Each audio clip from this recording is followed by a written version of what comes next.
so much because the company that once led with a full heart and love for gaming feels like it's running on autopilot, giving us the they just suck.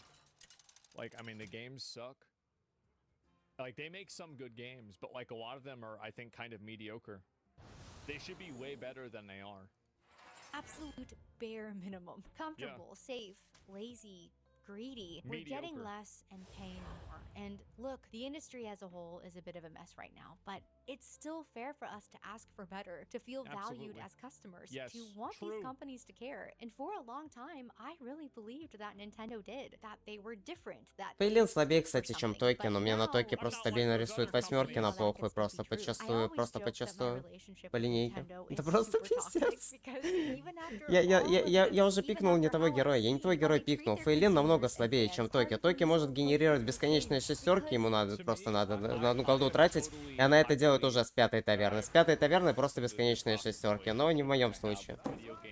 Просто классно.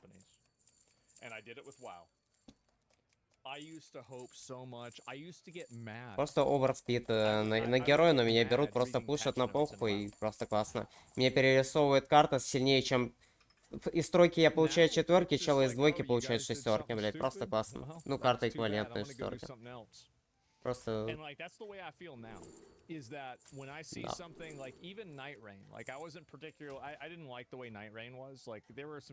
Хорошая вечеринка просто. And I didn't get mad at From Software. I'm like, oh, okay, this one's not really for me. I'll hopefully play the next one and it'll be good. And I've totally disconnected from any degree, and I've tried to, any degree of brand loyalty. Like, if the last game was good, then I hope this game's gonna be good. If it's not, well, then that's too bad, right? And then maybe I'll play something else or whatever.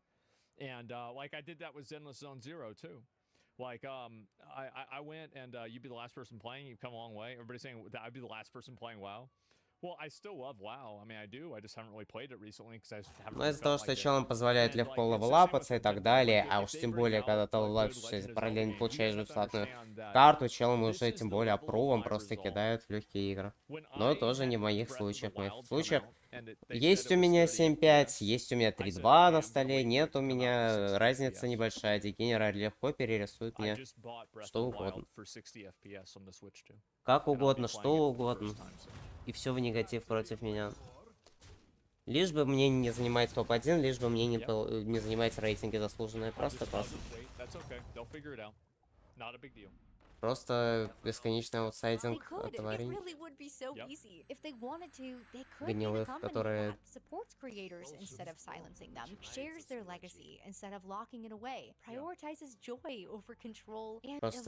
Просто нету литературных слов ни в одной библиотеке, в которой можно написать, насколько твари ебаные. Stuck and too happy to stay that way. The love that I once had for them was so real and the magic really mattered. But the company behind that magic, it feels further away. It's not there anymore. If you made it to the end of this video, seriously, thank you so much. And I would love to hear your story. What made you fall in love with Nintendo? Are you still in love with them? Or have you also had a bit of a breakup with them like me? Let me know in the comments. Все по кривоте Thank ебаный. you so much for watching. I'll see you in the next one. Все по кривоте форсуру. Like, especially, like, if you go back and you look at, like, the Super Nintendo and the, like, N64, those games were, like, generationally insanely good. This is a great video, and I think that she represents, there's a video, give it a like. I definitely feel that way. And I link the video. Здорово играть без мотивации, конечно. By the way, what's this here? Let me go back. I'll look at it. By the way, Breath of the Wild is more Souls-like game than you can imagine. Yeah, I heard about that a little bit. And Nintendo's ability, her emotional manipulation is tiring. Yeah, but so is Nintendo's, and that's what she's talking about.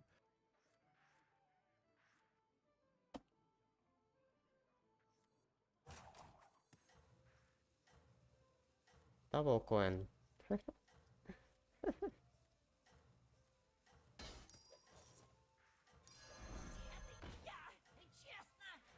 Double fucking coin. Double fucking coin. Сейчас, если бы не прокомментировал, мне дадут единицу, которая на победу. Вот, играй на радуйся. Это просто пиздец. Но я прокомментировал.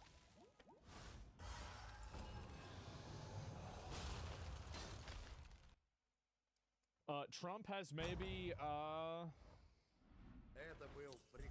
we're gonna get involved. I mean, I do think that this entire situation, if he does this wrong, he's going to pretty much lose the majority of his support. Or not the majority of his support, but he will lose a lot of support.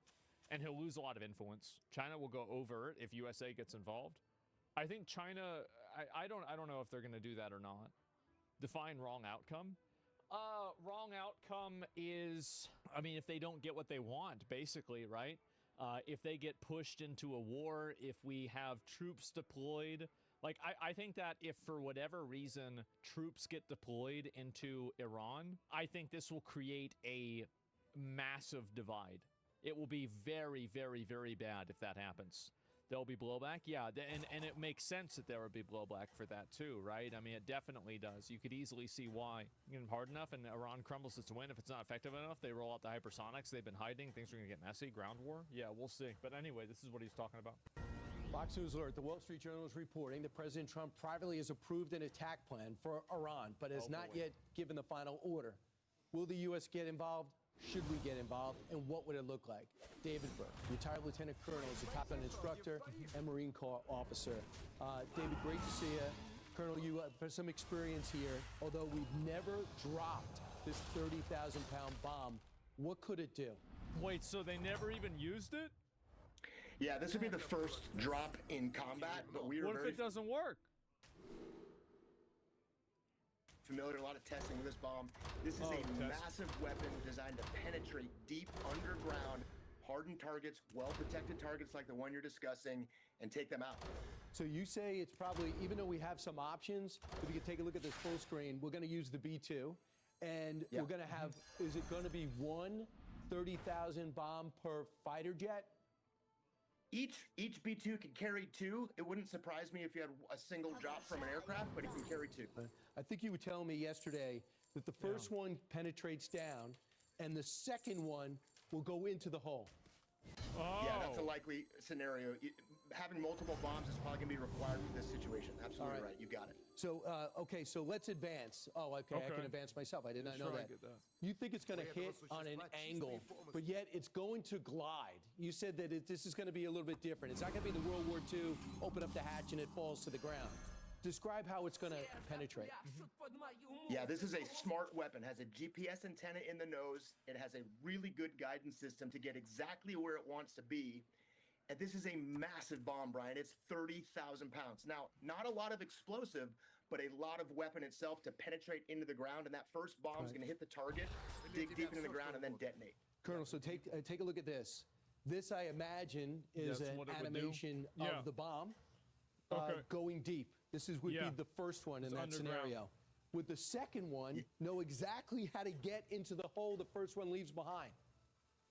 Yeah, I mean, this is a tough problem. The way you're describing it is exactly right. It's a very difficult scenario, but that, as you're describing it, is exactly what the intent would be, is put that second bomb right through the hole of the first penetration, get deeper into that target, and do even more damage with the second weapon.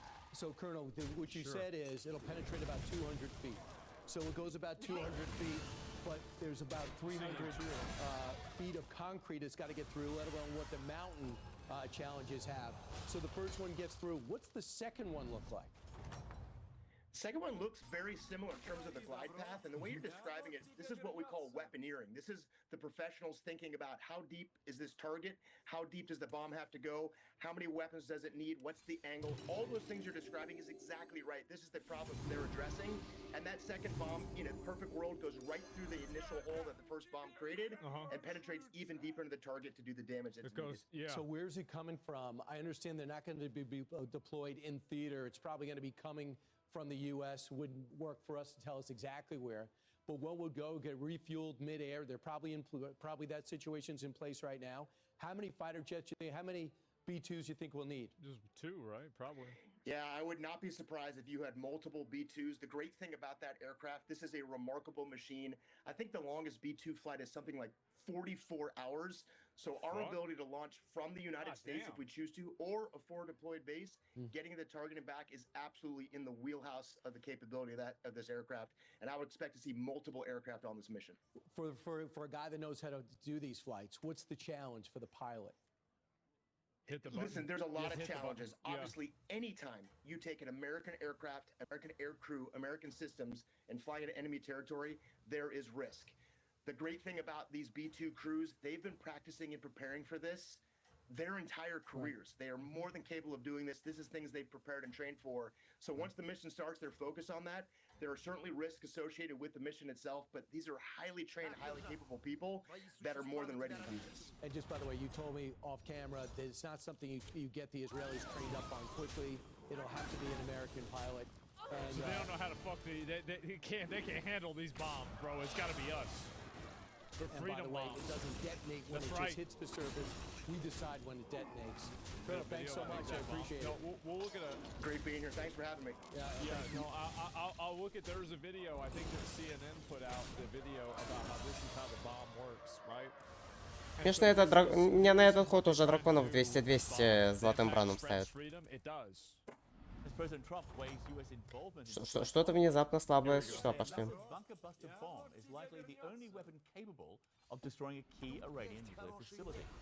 But as seen as Brian Todd reports, maybe I'm retarded, but like, why couldn't they just send a missile, like a guided missile, inside the fucking? Like, if you sent, I don't know, like maybe this is stupid, but like if you sent it inside the entrance and it blew up the entrance collapsed, you would effectively destroy the thing, right? Пусторя, да. Да, верим, нахуй, верим. Вон все, для показухи мне показывает то, какой скиллчек, чем надо пройти, нахуй. Просто пропустить ненужную карту, нахуй. Просто классно.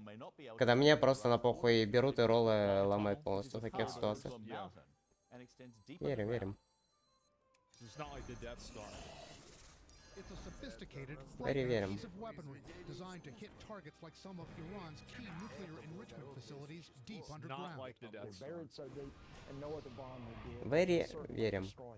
The GBU-57 Massive Ordnance Penetrator, also known as the Bunker Buster, the largest non-nuclear bomb in the U.S. military's arsenal, designed, the Air Force says, to reach and destroy weapons of mass destruction in well-protected facilities. The bunker... I feel like, I mean, we paid our tax money for this shit. I mean, like, really, if we're not going to use it to blow up a nuclear facility, like, why don't we just get a refund on these? Like, I mean, yeah, like, I mean, this is what that's literally why we bought them, right? The Buster is roughly 20 feet long, weighs 30,000 pounds, might as well use 6,000 pounds of high explosive. The Israelis don't have them, nor the means to deliver them. Damn. Only the U.S. does, and there is no public record that they've ever been used in combat.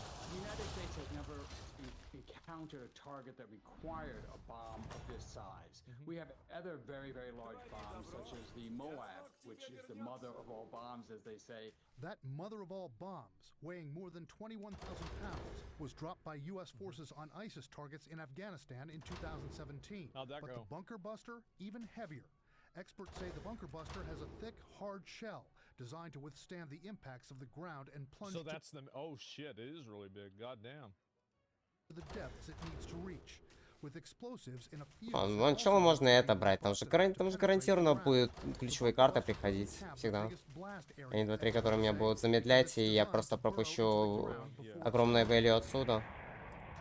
Из-за которого меня просто будут пушить и выбивать. Но мне ничего не поменяют, anyway. В моих играх я ничего изменить не могу. By a two-pilot crew, capable of flying about 6,000 nautical miles without refueling and eluding an enemy's most sophisticated defenses. The likely target of the Bunker Buster, if the U.S. were to get involved in this conflict, Ну, как видите, нахуй. Вон, я пикнул эту хуйню, меня просто берут, ломают роллы на похуй. Просто классно. Could the Bunker Buster really damage Very Horrendous здорово. significantly? Experts say the Bunker Buster can penetrate about 200 feet into the ground. I mean, couldn't you just keep using them until you did? I mean, I feel like, yeah, if I don't know how many of these we have, but like, yeah, if 2 doesn't work, then you use 3. Ну, надежде на что-то. 2 бафа здесь потерял зачем-то. Ну, на демона. Поедатель. I mean, in terms of like government money, that's not that much. Maybe more. Просто вон, я понадеялся на демона, вместо того, чтобы кидать сразу, мне дали демона, и переломали бы мне игру, выдавая там плохие карты дальше. Просто по любой логике, нахуй, меня берут, превращают в плохую ситуацию. По любой абсолютно. Пока у челов, вон, колес с золотым драконом. Ревендаром. Просто классно. On the Fordo nuclear facility caused a large radiation leak. 3 experts who spoke to CNN say a radiation leak would probably be limited to the immediate area. The strike would probably not pose the same kind of catastrophic consequences that bombing a nuclear reactor would. Brian Todd, CNN, Washington. Well, that would be good, because if they did, that would be real bad. Yeah, that'd be real bad. Oh, shit. Probably? Yeah, I mean, fuck, I'd go with probably. I mean, that's it. Yeah, probably. With Jennifer Kavanagh, a senior fellow and director of military analysis at the Foreign Policy. You know, I heard that whenever they dropped the first nuke, they didn't know what the fuck was going to happen. All right, well, let's see what this does. Oh, you see. You fucking see. Think tank, defense priorities. What's Asked her going what on? U.S. involvement in this conflict could They're actually just mean. winging it? Yeah.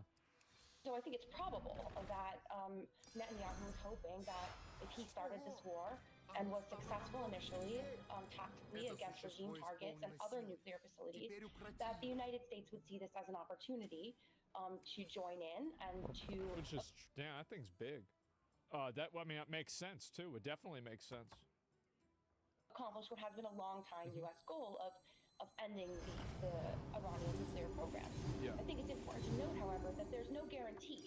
Like, even if the United States does use these bunker buster bombs, it would finally eliminate Iran's enrichment capabilities or forever end its pathway to a nuclear bomb. How could you stop anything that could only forever? be accomplished by political means, not military means. It's interesting you say that, because Joe Siriglione, who is an expert on nuclear non-proliferation and all things Iran and all things nuclear program in Iran, he explained how these bunker busters actually work in any kind of attack on the Fordo nuclear site there in Iran. Here he is. Listen to this. The first aircraft, a B-52, a B-2 rather, is the only aircraft that can carry this munition, has to drop one in a precise location, followed by another B-2 who will drop another in the crater. And that might not be enough, so you might have to do it a third or a fourth time. Just keep doing it. So, you know, in the words of U.S. intelligence, CIA back in the Iraq days, it's not a slam dunk that U.S. involvement here would actually destroy the Fordo nuclear site completely. Certainly not with airframes. There would have to be a ground component, some kind of ground raid, to ensure that that facility was fully eliminated and that Iran's stockpiles of highly enriched uranium were either rendered unusable or inaccessible. And right now, no one is talking seriously about sending ground forces. No, nobody We're relying only on air power. No, absolutely not. Not gonna happen. Yeah, because if we send troops over to Iran, we are gonna be there for 10 years. It's gonna be 10 more fucking years of micromanaging another Middle Eastern country. Well, I was trying to be optimistic. I was being optimistic with 10. Okay, y'all want to say 20? Fine. It'll happen. We just won't know about it. Yeah, I don't know. We need a new war to get the economy back up.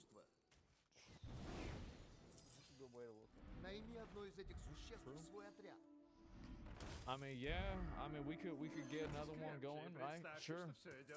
But like, I feel like we need a shorter one, right?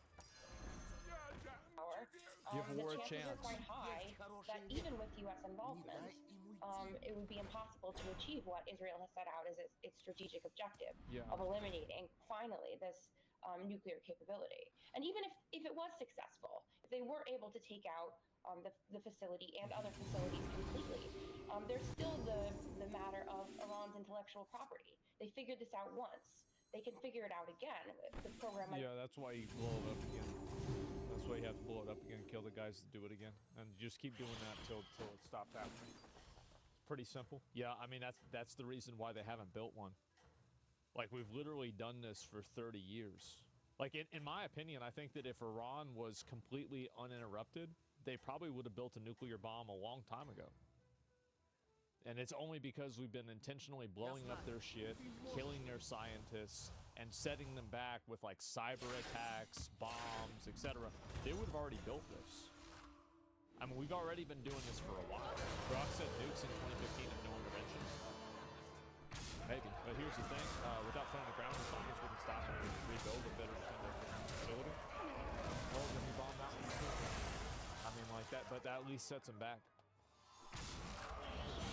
Delayed several years, even a decade. I mean, they're limping along anyway, right? Because the thing is, like, the what do you call it? The government over there, nobody likes them. Like, nobody likes them, and so, like, they're on a timer. And, like, as soon as that timer's over, they're done.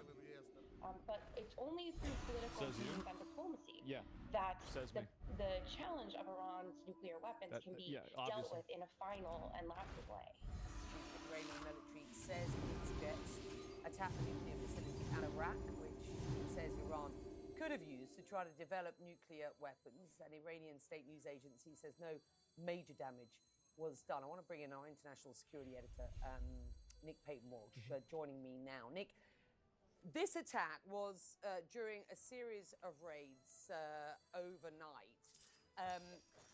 We've seen the evidence that... Nobody likes Putin. He's been there forever. I think that a lot of people in Russia like Putin, actually. Like, I don't know. Like, I mean, what is... I mean, I think a lot of them like it. I'm pretty sure. They do, yeah. I think a lot of people do. Do they have a choice? Well, I mean, in the same way that Iranians have a choice, yeah. At least the ballistic weapons capability still exists in Iran. We've seen the evidence of that where Nick is in Beersheba in Israel. So there are still military and nuclear targets, one assumes, for the IDF. From those that you are speaking to and your sources, what can we expect next from Israel in Iran, particularly based on the latest rhetoric from Israeli officials, including the defense minister? Look, I think the defense minister's comments will raise again the issue of the decapitation of the Iranian government. Ну и прикольно, да. Просто здорово. Ничего нельзя еще сделать от того, что у меня 6, не 6 сейчас, а 4 в конце. Просто на похуй мне дают карты так, супер, вот так вот. Просто выставляем меня в полном аутсайде. Я даже не могу съесть карты. У меня 6 карт поедается, этот еще X2 жрет.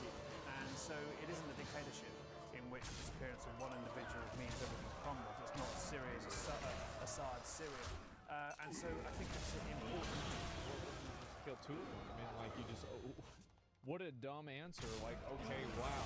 Well, все критически важные трейды проигрываются гарантированно, 50-50, стабильно, просто стабильно. Просто стабильно нахуй.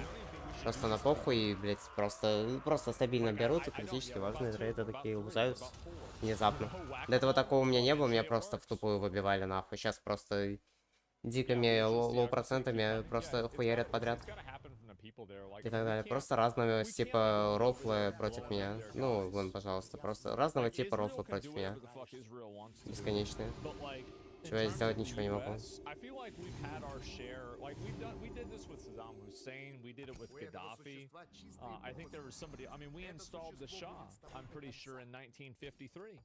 So in Iran, so like we've tried this multiple times. Like we just need to stay the fuck out of it. Yeah, stay the fuck out of it. Like, get rid of their nukes and then leave. Let them do what they're gonna do. Iran needs to have a civil war and just overthrow their government. That doesn't work. Yeah, I mean, that's what they have to do, right? Iran has massive arsenal of ballistic missiles and drones stockpiled. They barely touch, all spread out in underground facilities. They're prepared for a long-term war and can wait patiently until Israel's interceptor missiles supply is depleted. Maybe, but I think that also, like, I mean, I don't think that Iran has some master plan, and the reason why is because if they had a master plan, the people that were deciding that master plan would have been able to avoid getting killed. Like, if you keep killing all of their top guys, it's pretty obvious who has the intelligence advantage. Right? I mean, really. I mean, it's pretty obvious that Israel has the intelligence advantage. So the fact that they have, like, this extravagant big thing, yeah, sure. Put any move like that within that kind of context, it may well indeed exacerbate or... Do you actually believe that they will tell you if they're really dead?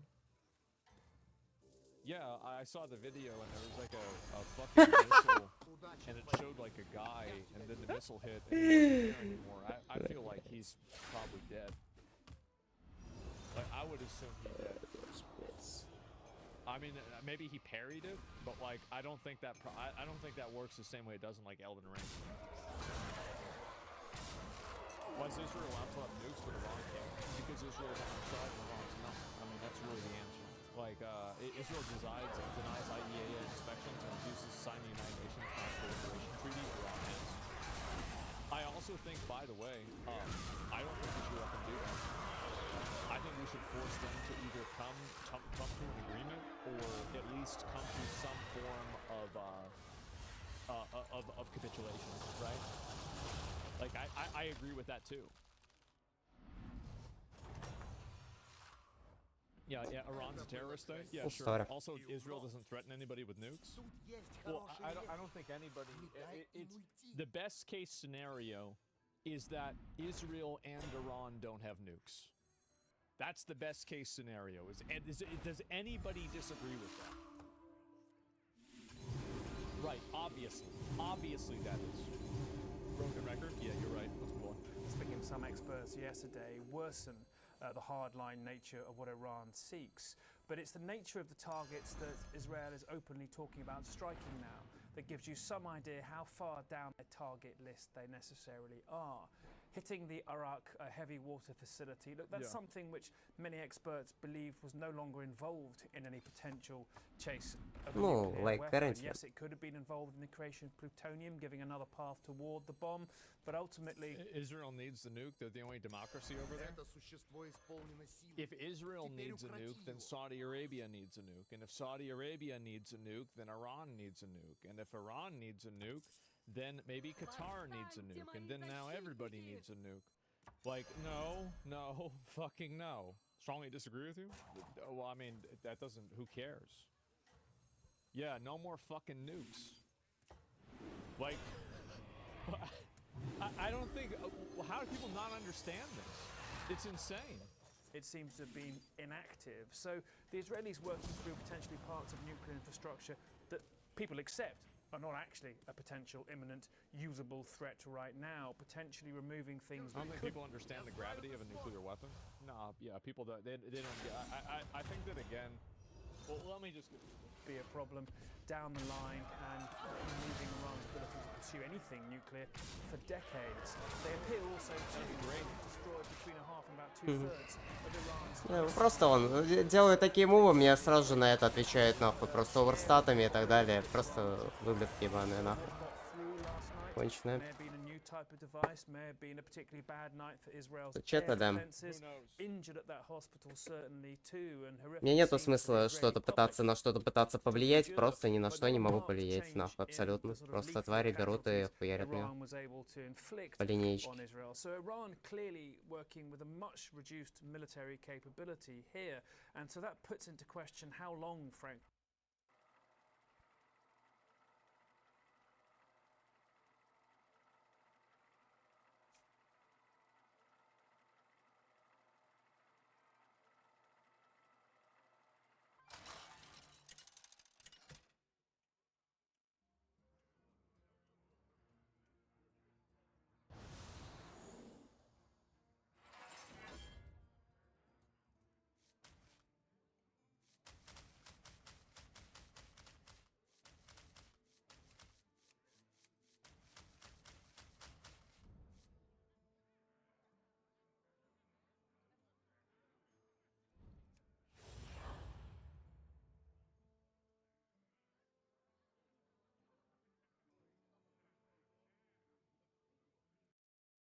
potentially experience some kind of existential crisis in its missile inventories, military infrastructure that keeps being... Or civilian sentiment, right? I mean, they might not like this either. I mean, eventually, a lot of the people there that don't even like the government, I mean, there's a chance they could have an uprising.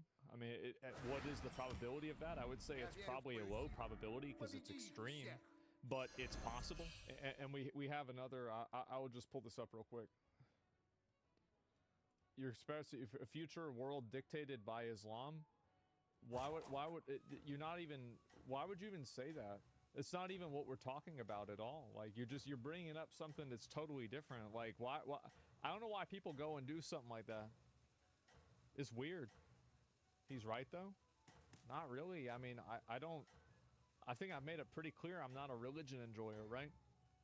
Like, I've made it super fucking clear. Hit like this, and its political command. Becky, I should point out, in a week since this began, they're now on their third commander of the IRGC's ground forces, the Revolutionary Guard Corps.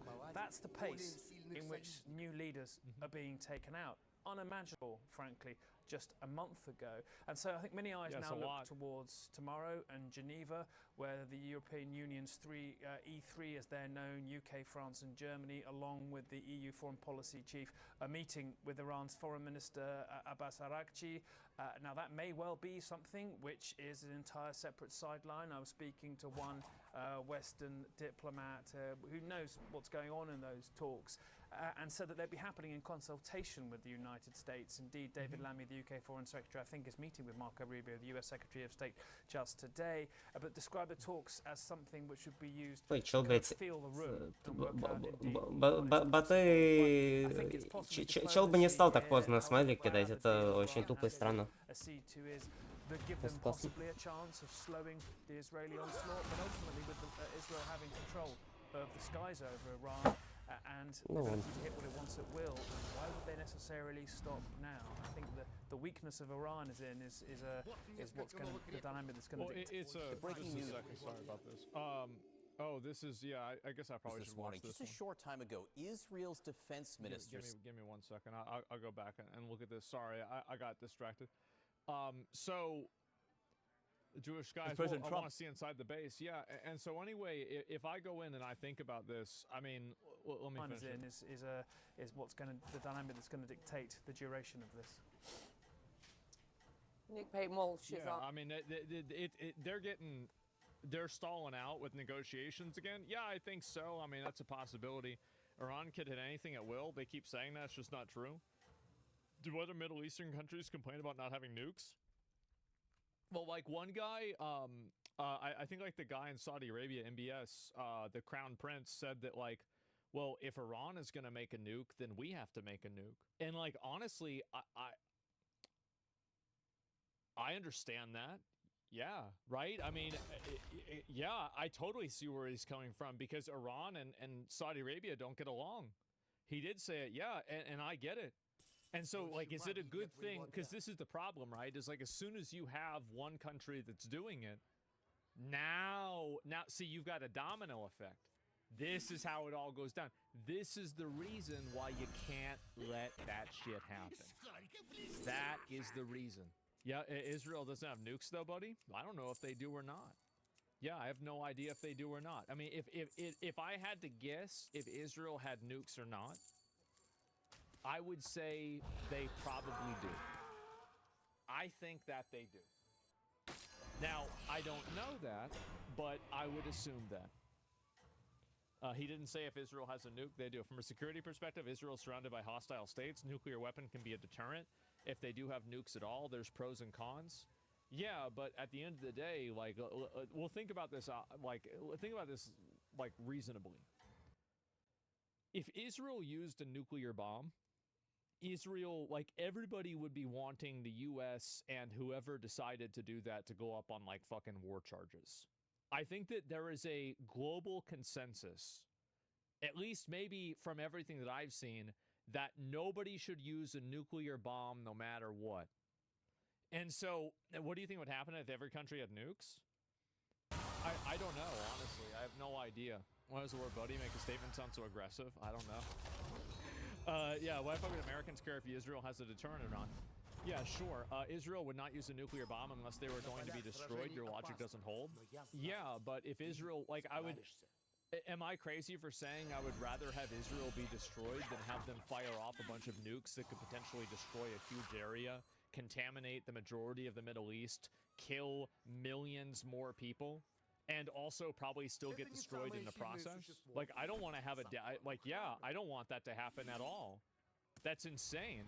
You're reasonable. Yeah, I feel like so many people are idealistic with these types of things, and the idealism, I think, is a huge weakness. It's a weakness that holds people back from being able to come from a solution at all.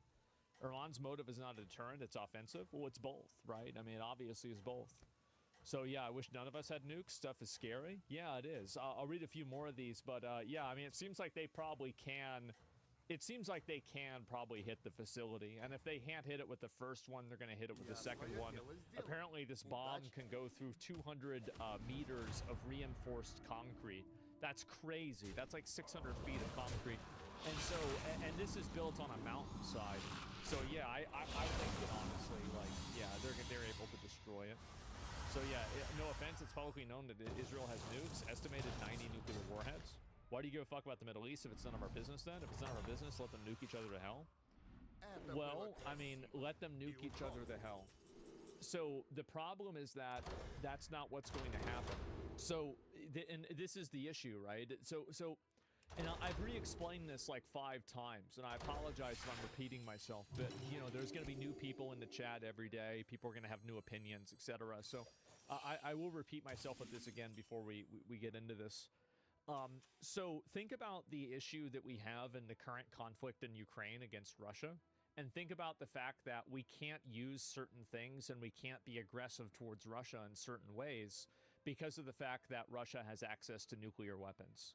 And because Russia has access to nuclear weapons, the amount of ways that we can negotiate with them and effectively, you know, deal with them are limited. And so because they have these things that effectively control our negotiating power, it is basically allowing them to attack Ukraine. I think that if Russia didn't have nuclear weapons, we probably would have seen the end of the Russia-Ukraine war years ago. But because they have such advanced technology and nuclear weapons and other types of capabilities, this creates a deterrent that allows them to do what they want. I think that the same thing will happen with Iran. I think that if Iran builds a nuclear weapon, Iran will use it in the exact same way. They probably will not use the nuclear weapon immediately, because then that would probably be signing their own death warrant. But what I think they would do is they would become more aggressive in the area. They would do more funding towards terrorist organizations. They would try to intercept more trade. They would fund more types of things that destabilize the entire region, which our entire economy is based on, right? Like the Houthis intercepting these ships cost millions and millions of dollars. And so the problem is that if Iran has a deterrent, that's a big problem if we want to deter Iran. We want to deter Iran. So if they have a deterrent, that's bad for us. You see kind of like what the issue here is? Billions of dollars. Yes, exactly. And so, and also this is going to affect other countries in the area also. You're a warmonger? No, I'm the only one who's not a warmonger. I'm the only person who's not, because I see a war happening with this as a result. And I think that if Iran makes a nuclear weapon and we let them make a nuclear weapon, then you're going to see Saudi Arabia pursuing a nuclear weapon. And are we going to tell Saudi Arabia, you can't do this after Iran, one of their enemies, because they're a different Muslim, like Iran is Shia, and I think Saudi Arabia is Sunni Muslim in general. And so like they don't see eye to eye with everything in general. And so what happens is that you have this massive distinction, and of course they're going to make a weapon so they can be on an even playing field against their opponents, which makes sense. But is that a good thing? And then also, what about all the other countries? So now you have all of these Middle Eastern countries that are all building up and making more nuclear bombs. This makes any sort of conflict in that area infinitely more risky. It's infinitely more risky. And then in the process of building those weapons, you're going to have the countries that have access to them potentially use them. We don't know if they're going to use them. Iran has said multiple times that if they had a bomb or if they could, they would destroy Israel. They said they would do that. And so really, people that think that this is a warmonger take are, I think, so incredibly short-sighted and naive. They're so naive. And I don't understand how... I think that a lot of the pushback against... the pushback against this is actually not... what do you call it? It's actually not about, like, anything specifically about Iran. It's about Israel. I think people are pushing back against Israel in general. Yeah, God, I hate news. Yeah, and so people are mad at Israel because they think that Israel, the way that Israel is dealing with Palestine, is bad. But the fact is that, I mean, Israel is just simply, Israel is not really, the problem with Iran is not like 100% Israel, if that makes sense too. These people hate America too? Yeah. And anti-Semitism is the reason? Sometimes, in some cases it is. I mean, absolutely. Iran's not a country like Pakistan or India. Their narrative is to actually use the bomb. Yeah, I mean, that's what they said. You're not a warmonger when this is defense. When someone says they want your death to you or your country over and over and wants nukes, that's not a warmonger by us? Yeah, exactly. And so when I hear people that are accusing me or other people like this of having that viewpoint, it doesn't really make sense to me. Because if somebody, and also, by the way, if this was happening to you on a personal level, you would immediately be, you would immediately have the same viewpoint that I do. You would immediately see it the same way that I do. Where it's like, okay, well, yeah, somebody says they want to kill me. Well, I want to call the police or do something to have this person stopped. Obviously. Like, if somebody said, like, yeah, I'm going to make a gun, I'm going to come to your house and shoot you, then, yeah, absolutely you would want to react to it proactively. Of course.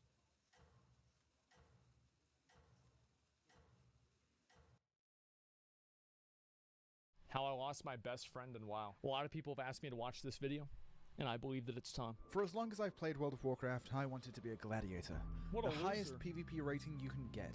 The Yep. top 1%.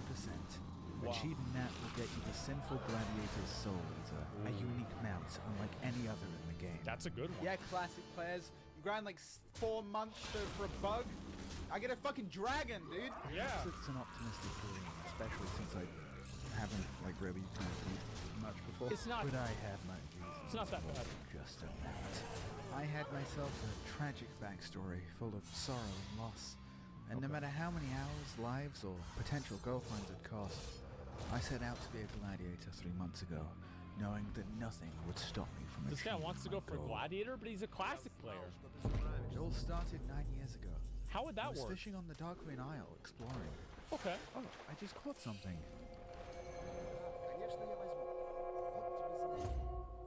And that's when I met him, my companion. Who's this? My rival. my Dreadnought best armor? friend. Oh, shit. Green smoke. What's that? Oh my god, what the fuck is that? From that day forward, we set out to uncover the mysteries of World of Warcraft. Oh, wow. We spent our days glitching out of bounds and exploring every inch of the world Aw. together. And it turns out Necrotus was a pretty good death knight. How He about showed me that? the ropes to the game. We raided together.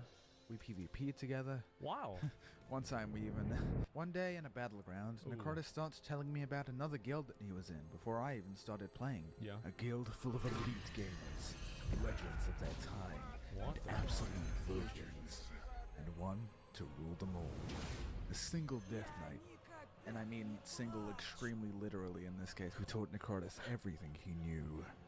That death knight's name was Tommy. Tommy who completed every raid on the maximum Tommy? difficulty. He had I was achieved expecting like a cool ass fucking name, not Tommy. The fuck is that? rank 1 titles on his ults. And he had Jesus. more gold than most players ever had in a lifetime. Oh my god. Tommy had it all, except for a friend. I only met Tommy a single time, and his wise words still echo in my head. Lamau, you're so fucking dumb. Bleep sound effect. Yeah, that's definitely a WoW player right there.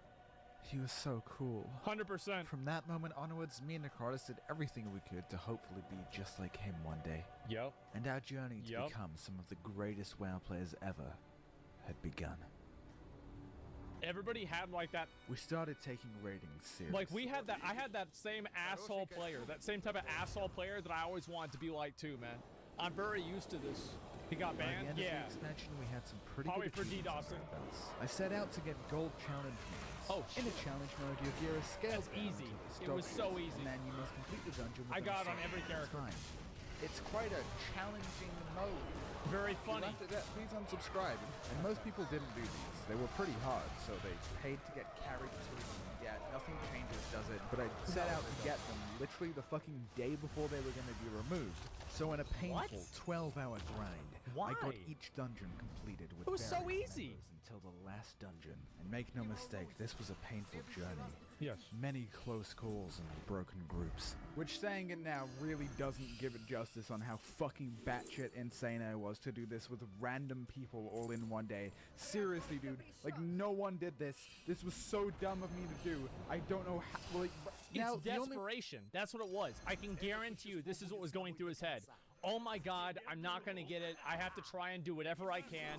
And this guy is just inviting people out of pure desperation. That's 100% what it is. The reason I'm doing this is because if you get gold times in every single You dungeon, get the armor. you get a title, Yeah. a special mount, and most You importantly, didn't get a cock. drip. A special set of gear made just for your class that after tomorrow I won't ever be able to get again. Oh, dude, that And it paladin just so set was happens that good. my final dungeon was the worst one that no one wanted to do. That's actually not true. Stormstout Brewery was the hardest one. Siege of Nizal was incredibly easy because you could just chain the globs and one-shot the first boss, and some even world first groups use the globs to go all the way throughout the entire instance. I don't know what this guy's talking about. This is a completely casual video, and if anybody knew anything about challenge modes back then, it was just a joke.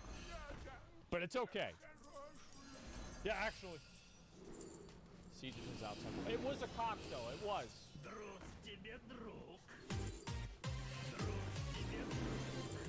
Luckily for me, I had my friend Necrotis by my side. That's good. And despite Wow. the fact that he definitely didn't want to do that dungeon, he tagged along anyway. That's nice. In this dungeon, there's a Look at specific part where you must kill waves of enemies. This one was Because there's fun. no cheese or skip to this, it's actually one of the longest challenge modes to do. Yeah, which it is. Didn't bode well for us because we only had enough time for one run. What? Servers went down with a heavy heart and a near wipe. Necrotis tanked the second to last boss. Oh my god. Minutes before the servers went down, your boy got the achievement. What? I wish I could make this video Jesus. more about this mod, but farming your legends. That's actually fucking cool. Like, straight up, that's fucking badass. That shit happened to me with the Monty Warbear. Weren't you the god of challenge modes? Yeah, I was. Dude, I got challenge modes still on every single character, man. Like, except my monk, because monks are dumb. Yeah. When it comes to these challenge modes, I gotta say, the bottom line is, it's one of my greatest memories in WoW. Yeah, And I'd with the say new so. expansion looking absolutely poggers, there's nothing that could stop us. I'm looking forward to Warlords of Draenor. I only hope that you have as much fun in Draenor as I think I'm going to have. Yeah, dude. Our bond is iron. Bro. Our Dude, words are any... unbreakable. Dude, what? Will stand against us. Those were the good days, boys.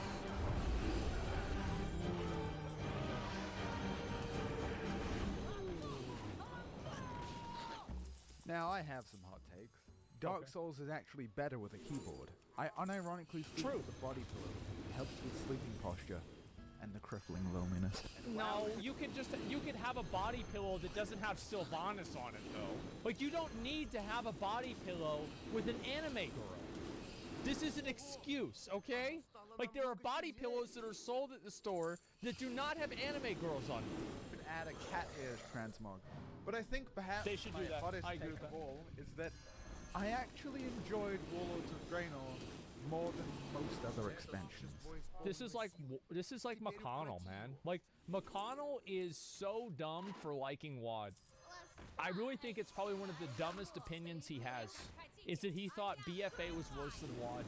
Like, WoD was so bad, and nobody can even debate. It was the worst ever. Now, I won't dispute that it's between WoD and BFA for the worst expansion, but WoD was where I raided to the absolute peak. WoD was where I raided explored the game in ways I hadn't in WoD. The problem with WoD is that it didn't have much content. That's true. But the content that it did have was very good. And here's the reddest Absolutely. pill of all. If you start playing WoW, no matter how bad current expansion is, you're probably going to have a great time. Because there's like 15 years of shit to explore. And WoD was that. That's true. I thought it wanted to quit hard, but That's our a raid leader positive thing wouldn't about let us WoW. raid on the main team for some reason. Probably because 14-year-olds are more toxic and unpleasant than radioactive waste. Man, I'm really cutting down the target audience with that one. But that wasn't going to stop us. I like how every WoW streamer has no kids that watch them. Like, no kids watch my streams either. Like, it's all a bunch of old men.